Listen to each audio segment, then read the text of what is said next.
जैसा नाम वैसा व्यवहार, मन से सीधी और बातों से भोली। सौतेली माँ ने बहुत बुरा व्यवहार किया, लेकिन पति। माँ, क्यों तुम राधा को हमेशा बोलती रहती हो? मैं साफ साफ कह देता हूँ, अगर इस घर में किसी ने राधा को कुछ भी कहा तो मैं घर छोड़ दूंगा। अरे वाह बेटा वाह, यही दिन दिखाने के लिए तुझे इतना बड़ा किया। सोचा बहू आएगी तो आराम करूंगी, लेकिन बेटा है कि जोरू का गुलाम। अब क्या कहें। माँ, जो सोचना है सोचो, मुझे फर्क नहीं पड़ता। मैंने कोई लव मैरिज नहीं की है। आपने जिससे बोला मैंने शादी की, लेकिन अब मैं राधा को किसी भी परेशानी में नहीं देख सकता। हाँ हाँ, और मुझे देख सकते हो क्यों? अरे माँ, देखना तो मैं तुझे भी नहीं चाहता, लेकिन खुद सोच, राधा के आने से पहले तुम पूरा खाना बनाती थी, लेकिन अब जब से राधा आई है एक गिलास पानी भी खुद से नहीं लेती। अरे भाई, राधा भी तो मेरी ही उम्र की है। मैं आपके लिए बच्चा तो वो आपके लिए समझदार बहू। कैसे? उसे वक्त देना माँ, वो थक जाती है, रोती है, उसके पैर में दर्द होता है। आपको वो क्यों नहीं दिखता माँ? नहीं नहीं, ऐसा कुछ भी नहीं है। अरे वाह जी वाह, सारी तीली लगा दी। अब बोल रही है कि ना जी ना, कोई बात ना है। तीली? क्या बोल रही हैं आप सासू माँ? अरे राधा, तुम चिंता ना करो। माँ की आदत है हर बात पर ताने देने की।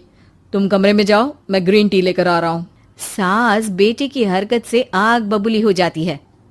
बेटा, तूने आज प्रूव कर दिया कि बेटा कभी अपना नहीं होता। अरे जोरू के गुलाम, शर्म कर शर्म। तेरी माँ हूँ, सास नहीं जो खरी खोटी सुना रहा है कल की आई दुल्हन के आगे। अरे बहू बनना आसान ना है।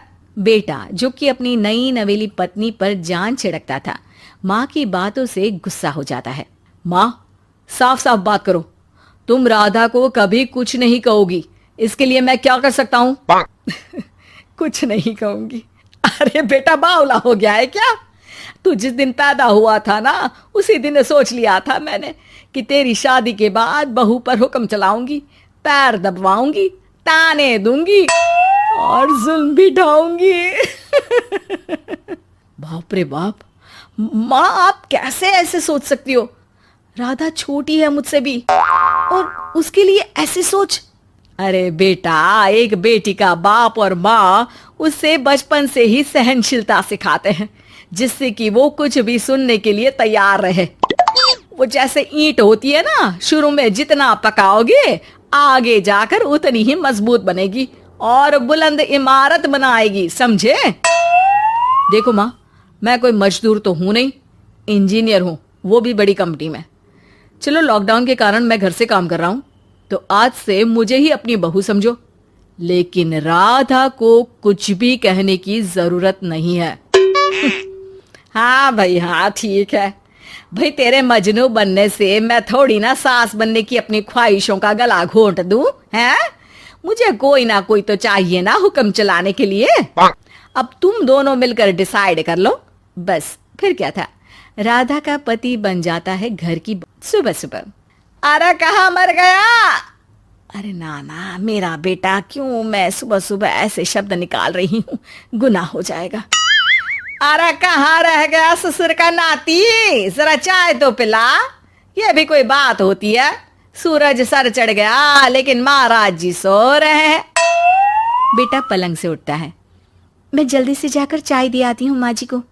अरे नहीं नहीं, तुम जाओगी तो 4 बात और सुनाएंगी, मैं जा रहा हूँ। बेटा माँ को चाय लाकर देता है कि माँ। अरे देख तो तेरा चेहरा, ना मुंह धोया ना हाथ। जा जाकर हुलिया ठीक कर ले और उस करमजली को बोल कि नाश्ता बनाए। करमजली? अरे माँ, कुछ तो शर्म कर। देता हूं ना मैं तुझे नाश्ता, लेकिन तू राधा के लिए ऐसे गंदे शब्दों का इस्तेमाल नहीं करेगी। बहू की तारीफ बेटी के मुंह से सुनकर सास फिर गुस्सा हो जाती है। अरे जा जा जाकर नाश्ता लेकर आ। और हाँ, 15 मिनट में मैं नहा कर निकल रही हूँ। नाश्ता ना आया तो खाल उधेड़ दूंगी। फिर मन ही मन सोचती है, नहीं नहीं, ये तो मेरा ही बेटा है, खाल उखड़े उसके दुश्मन की। अब मतलब तेरी राधा की खाल, समझा ना? अरे यार, ये सब क्या है? नेचर की कॉल भी आ रही है और 15 मिनट में नाश्ता। भगवान, कैसी मुश्किल जिंदगी बनाई है आपने औरतों की।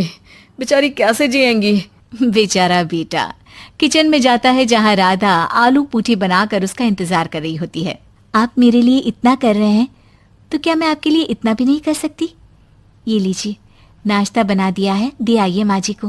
अरे थैंक्स राधा, माँ नहाने गई है, मैं बस अभी आया। ये नाश्ता यहीं रख दो, मैं आकर दे दूंगा माँ को। थोड़ी देर में माँ की आवाज आती है। अरे कहाँ रह गए? 15 मिनट हो गई, नाश्ता कहाँ है?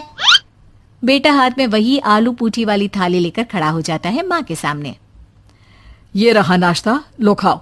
माँ थोड़ा सा खाना खाती है और फिर छी छी, ठंडा खाना, यही सिखाया है तेरी माँ ने? फिर थोड़ा सोचकर रुक जाती है। इसकी माँ तो मैं ही हूँ, खुद पर ही सवाल कर रही हूँ मैं। नाची ना। अरे बेटा, नाश्ता गर्मा गर्म अच्छा लगता है, खास करके पूड़ियाँ। पूड़ी तो छन से छने और टन से प्लेट में आ जाए। देखा माँ, जो बातें आप राधा को सुनाती हो वो अपने बेटे को सुनाने में कितना दुख होता है। तो जैसे आप मुझे सोचती हो वैसा ही राधा को भी समझा करो ना। अरे जितने लाड प्यार से आपने मुझे बड़ा किया, क्या उसकी माँ ने नहीं किया? हाँ हाँ पता है, उपदेश मत दे। लड़की का काम ही क्या होता है? खाना बनाना। और खाना बनाने में कौन सा बड़ा काम है?